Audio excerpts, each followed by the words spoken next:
بسم اللہ الرحمن الرحیم۔ السلام علیکم دوستو، کیا حال ہیں؟ سب خیریت سے ہیں؟ الحمدللہ ہمارا عوامل کا بیان مکمل ہوا۔ اب ہم جا رہے ہیں توابع کی جانب۔ توابع کیا ہوتا ہے، اس کی کتنی اقسام ہے، اس کے بارے میں ہم بعد میں گفتگو کرتے ہیں۔ پہلے آپ چند امثلہ دیکھیں۔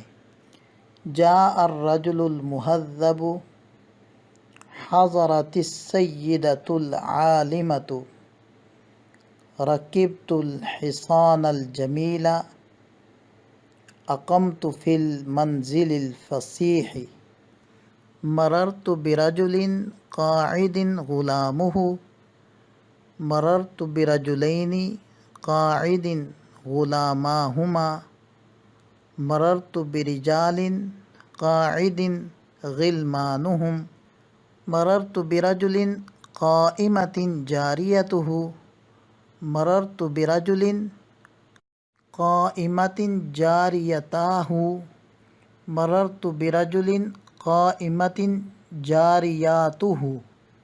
پہلے آپ امثلہ کے پہلے گروپ کے اندر غور کریں۔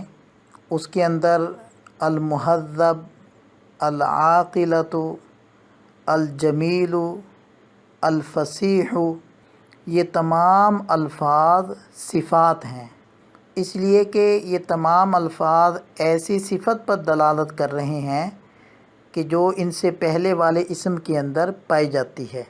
اور آپ حضرات کو یاد ہوگا کہ مرکب غیر مفید کے اندر ہم نے صفت کو تفصیل سے بیان کیا تھا، آپ اس لیکچر کو دوبارہ سے سن سکتے ہیں۔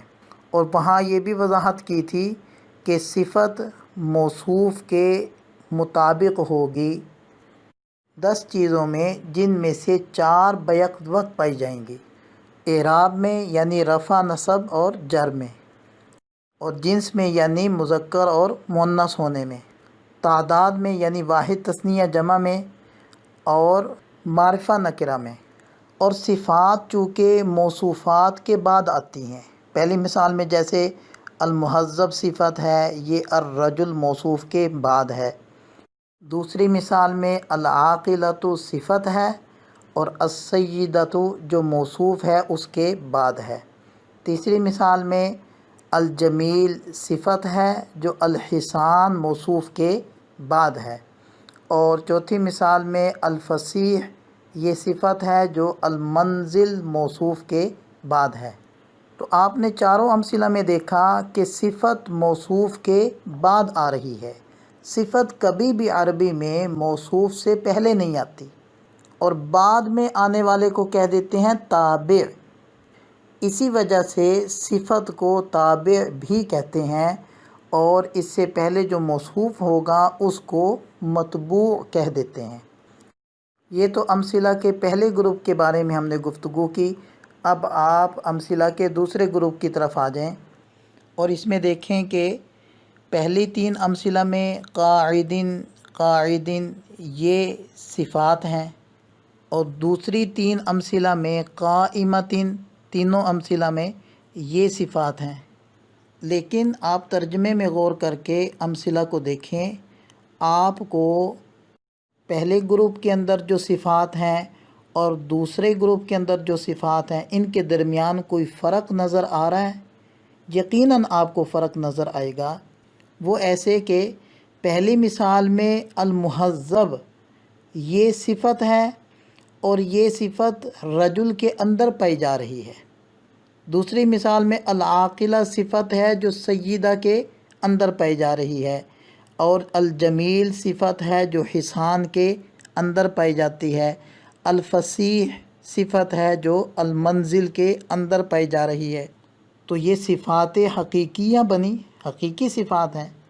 لیکن دوسرے گروپ میں آپ دیکھیں کہ قاعدین حقیقت میں رجل کی صفت نہیں ہے، اور دوسرے گروپ کے اندر جو قائمتین ہے یہ رجل کی صفت نہیں ہے، بلکہ یہ تو اپنے بعد والے اسم کی صفت ہے، یعنی قائدین غلام ہو کی صفت ہے، کیونکہ بیٹھا ہوا غلام ہے، رجل نہیں ہے۔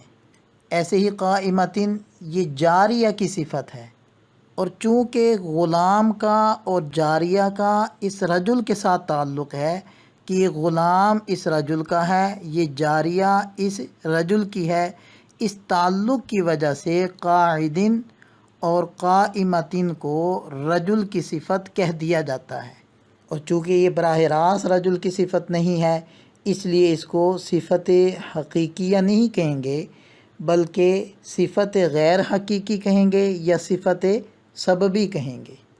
اور جو پہلی قسم ہے صفت حقیقی، اس کے بارے میں ہم پہلے بھی گفتگو کر چکے ہیں کہ وہ اپنے موصوف کے عین مطابق ہوگی، اور آپ امثلہ میں دیکھ رہے ہیں کہ صفت موصوف کے عین مطابق ہے۔ لیکن اگر آپ دوسری قسم کی طرف آئیں تو امثلہ میں غور کریں تو معلوم ہوگا کہ قائدین جو صفت ہے یہ رجل کے معرفہ اور نکرہ ہونے میں تو بالکل مطابق ہے، ایسے ہی اگر رجل مجرور ہے تو قائدین بھی مجرور ہے، اس کا مطلب ہے اعراب میں بھی یہ اس کے مطابق ہوگی۔ لیکن تثنیہ، جمع اور مذکر مؤنث ہونے میں آپ اگلی امثلہ دیکھیں۔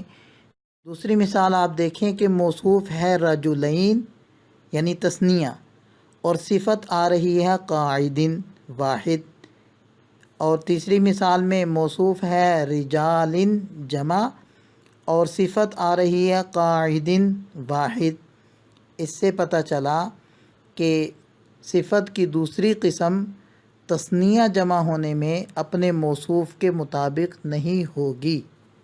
اور اگلی امثلہ میں آپ دیکھیں کہ رجل موصوف مذکر ہے اور قائمتن جو صفت ہے یہ مؤنث ہے، اس سے پتہ چلا کہ مذکر مؤنث ہونے میں بھی دوسری قسم اپنے موصوف کے مطابق نہیں ہوگی۔